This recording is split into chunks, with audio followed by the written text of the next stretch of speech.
He was thrown out of the limousine with mocking words and sneers, all because of the MAGA hat he wore unapologetically. The driver relished humiliating him in front of everyone, completely unaware that his passenger was the company's new owner. When the truth came to light, the fallout was devastating, and the driver's career hung by a thread. But let's start from the moment the spark ignited this firestorm. It was a crisp Monday morning when Lucas, a shrewd businessman and proud MAGA supporter, decided to inspect his newest investment, a limousine company he had purchased a week prior. Dressed casually in jeans, a flannel shirt, and his signature red MAGA cap, Lucas wanted to experience the service firsthand, blending in as an ordinary client. He walked into the company's sleek office, the faint hum of classical music playing in the background. The receptionist barely glanced up before motioning him toward the waiting area, but it wasn't long before Douglas, a tall, cocky chauffeur with a penchant for sarcasm, appeared.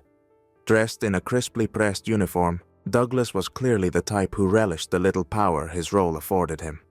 His eyes immediately locked on Lucas's hat. "Well, well," Douglas drawled, a smirk playing on his lips. "Looks like someone's trying to make a statement this morning." Lucas, unfazed, offered a polite smile. "Good morning. My car should be ready. Name's Lucas Myers." Douglas didn't even glance at the tablet he carried. Instead, he folded his arms and raised an eyebrow. "That hat? Seriously? You know, we have a certain image to uphold here. People might get uncomfortable." Lucas tilted his head slightly, his calm demeanor unwavering. "I wasn't aware hats were an issue. Is the car ready, or should I speak to your manager?" Douglas let out a sharp laugh, loud enough to draw the attention of a few customers lounging nearby. "Manager? Oh, buddy, trust me, you don't want to go there. See, we've got this little thing called corporate values, and well, your hat? Not exactly in line with our vibe." By now, the quiet murmur in the room had given way to whispers. A few patrons pulled out their phones, subtly filming the escalating confrontation. One employee peeked over the counter, clearly amused. "Corporate values?" Lucas repeated, keeping his tone measured. "You mean to tell me your policy discriminates based on attire?" Douglas's grin widened. "Call it what you want. I call it protecting our brand." He turned to his colleague, who had been watching the scene unfold with growing interest. "Hey, maybe this guy should just call an Uber. It'd save us all the headache." Laughter rippled through the room, though it was quickly muffled by the weight of Lucas's steady gaze. Without missing a beat, he reached for his phone and tapped the screen. "All right," Lucas said, his voice still calm but carrying an edge. "If you're refusing service, I'll leave. But trust me, this isn't over." As Lucas turned to exit, Douglas called after him, his tone dripping with mock politeness. "Have a great day, sir. And, maybe rethink the hat next time." The automatic doors slid shut behind Lucas, and he allowed himself a small, knowing smile.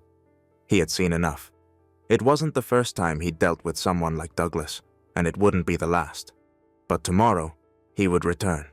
Not as an ordinary customer, but as the owner of the company. The next day, Douglas strutted into the office as though the world owed him a favor. He basked in the previous day's victory, retelling the story of his standoff with the guy in the MAGA hat to anyone willing to listen. His exaggerated version painted him as a hero, standing up against whatever narrative he'd concocted in his head. But his swagger didn't last long. Around noon, the sleek black sedans began pulling into the parking lot, one after the other. Out stepped a group of sharply dressed individuals, each carrying a distinct air of authority. Douglas's bravado faltered as he glanced toward the reception desk. One of his co-workers nudged him with wide eyes. "Isn't that corporate?"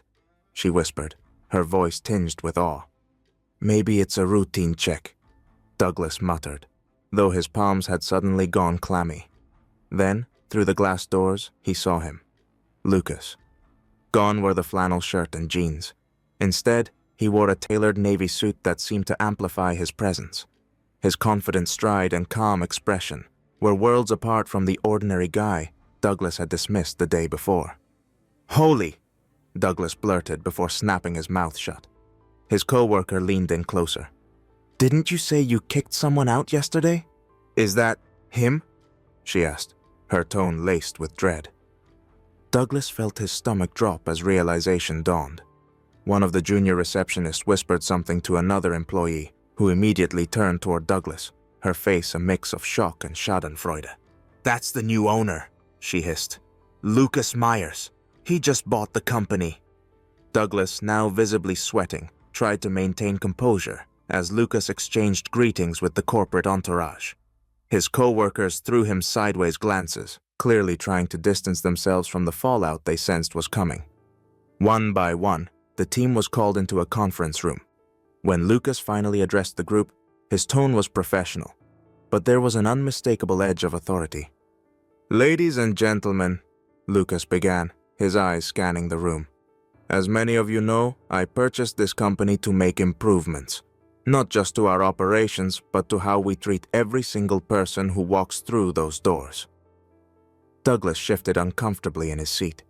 He avoided Lucas's gaze, staring down at the table as though the wood grain held all the answers. "Unfortunately," Lucas continued, "my first interaction as a client was eye-opening." A hush fell over the room. Several employees stole glances at Douglas, whose face was now crimson. Lucas turned directly to him, his tone razor-sharp.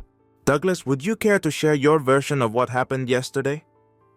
Douglas fumbled with his words, his usual sarcasm replaced with stammering excuses. I thought, you were just some guy. Some guy," Lucas interrupted, his voice calm but cutting. "Douglas, your job is to treat every customer with professionalism, regardless of who they are or what they believe." Douglas nodded quickly, mumbling an apology that no one in the room believed. But Lucas wasn't done. He gestured to one of the corporate executives, who handed him a folder. "Here's what we're going to do," Lucas announced. "Over the next 48 hours, I'll be reviewing footage, client complaints, and employee performance reports. This isn't just about yesterday. It's about making sure this company aligns with the values we claim to stand for." A collective intake of breath swept through the room. Lucas wasn't here to deliver empty platitudes. He was cleaning house. Douglas's heart pounded as Lucas flipped through the folder, pausing dramatically. "For instance," Lucas added, locking eyes with Douglas, "it seems yesterday's incident wasn't isolated. I've identified several moments where guests were treated with less than stellar respect." Douglas's head dropped.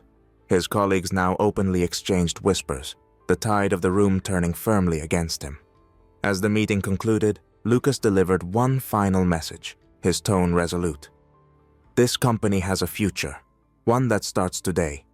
And let me be clear, if anyone here cannot meet the standard of respect and professionalism we demand, you're welcome to find the door, because I won't tolerate anything less." The room erupted in quiet murmurs. Douglas remained glued to his chair, dreading what awaited him once the meeting dispersed. Lucas shot him one last look before turning on his heel and leaving the room, his entourage following close behind. Douglas, once the office's self-proclaimed king, now sat isolated, the weight of his actions crushing him. One of his co-workers leaned over, whispering with a mix of pity and satisfaction. "Told you that hat wasn't worth it." Douglas didn't reply. He knew his days of casual arrogance had officially come to an end. Lucas strolled into the conference room with an air of quiet authority. His presence alone silenced the hushed conversations among the employees who had gathered, uncertain and on edge. Douglas, the self-proclaimed office joker, was slouched in his chair, his earlier bravado now reduced to nervous fidgeting. Without preamble, Lucas addressed the room. "Yesterday, I came here as a client," he began, his voice calm but firm. "What I experienced wasn't just disappointing, it was a revelation. And today, I want to address it openly." He turned his attention directly to Douglas, who straightened in his chair as if bracing for impact. "Douglas, why don't you share with everyone what happened?" Douglas stammered, his usual sharp wit nowhere to be found. "Well, you know, it was just a misunderstanding, a moment of poor judgment." Lucas raised an eyebrow, his gaze unwavering. A misunderstanding. He gestured to the technician standing by the AV setup. Let's review. The screen behind Lucas flickered to life, displaying crystal clear security footage of Douglas from the day before. The video showed him smirking, his dismissive tone audible even through the recording. Maybe you should call an Uber, past Douglas quipped, eliciting chuckles from a few co-workers on screen. The room watched in stunned silence as the video played out, culminating in Douglas's triumphant dismissal of Lucas. The smug grin on Douglas's face from the footage was in stark contrast to his current pallor. As the video ended, Lucas addressed the room, his tone measured but biting. Ladies and gentlemen, this is what we call a failure in leadership, professionalism, and basic human respect. This isn't just a reflection of Douglas, it's a reflection of us as a company. Before Douglas could muster a defense, one of the junior employees raised her hand hesitantly. Sir, there's something else, she said, holding up her phone. This clip, it's already online. Lucas took the phone, scanning the video's page. The title read, Limo driver kicks out MAGA hat customer, but didn't realize he was the boss. The views were climbing by the second, and the comment section was ablaze with reactions ranging from outrage to humor. Wonderful, Lucas said dryly, handing the phone back.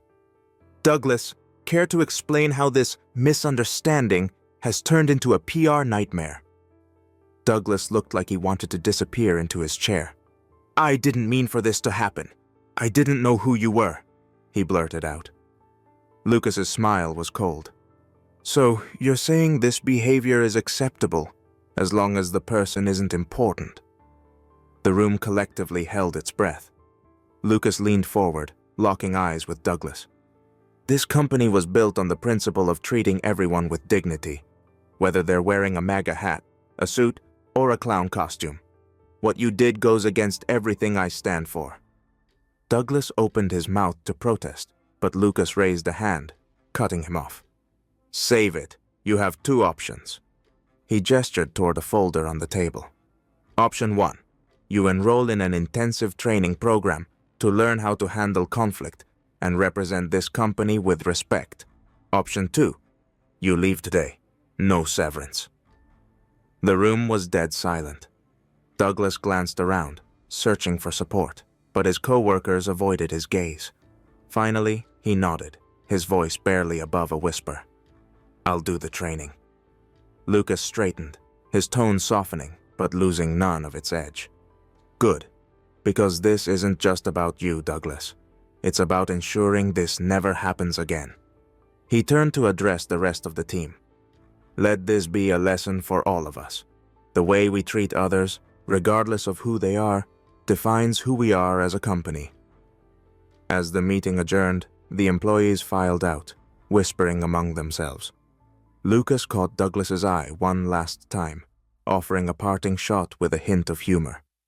By the way, Douglas, next time you think of making a joke, make sure it doesn't cost the company its reputation, or your job. The room erupted into hushed laughter as Lucas walked away, leaving Douglas to ponder the weight of his actions and the uphill climb ahead. Weeks had passed since Lucas implemented a series of sweeping changes in the company. Employees were now required to attend comprehensive customer service training sessions, which focused on empathy, professionalism, and conflict resolution. Signs with the company's new core values, respect everyone, always, were prominently displayed in every office and vehicle. Among those enrolled in the program was Douglas, the former poster child of arrogance. After a grueling week of classes, workshops, and role-playing exercises, he re-entered the office visibly transformed. Gone was the cocky smirk that had once been his trademark. He stood straighter, his demeanor calmer, almost humble. Lucas had organized a company-wide meeting to showcase the progress made since the incident. As the team settled in, the atmosphere was electric with anticipation. Lucas stepped to the front, his easy confidence instantly commanding the room. Today, he began, we closed the chapter on one of the most publicized and frankly embarrassing moments in this company's history. But it's also a story of growth. He turned toward Douglas, who stood awkwardly at the edge of the room. "Douglas," Lucas said, motioning him forward. "The floor is yours."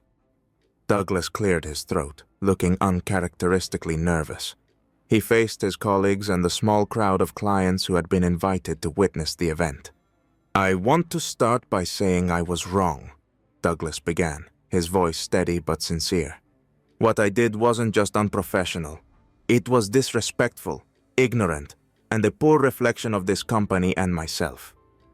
The room was silent as he continued. "I let my personal biases cloud my judgment, and I hurt someone in the process. Facing the consequences of my actions forced me to take a hard look at who I was and who I want to be. I'm grateful for the opportunity to learn and to make amends." He turned toward Lucas and extended a hand. "To you, Lucas, I offer my deepest apologies. You didn't deserve how I treated you, and I hope to prove through my actions that I've changed." Lucas clasped his hand firmly, his expression one of quiet approval. "Douglas, it takes courage to admit you were wrong, and even more to do the work to make it right."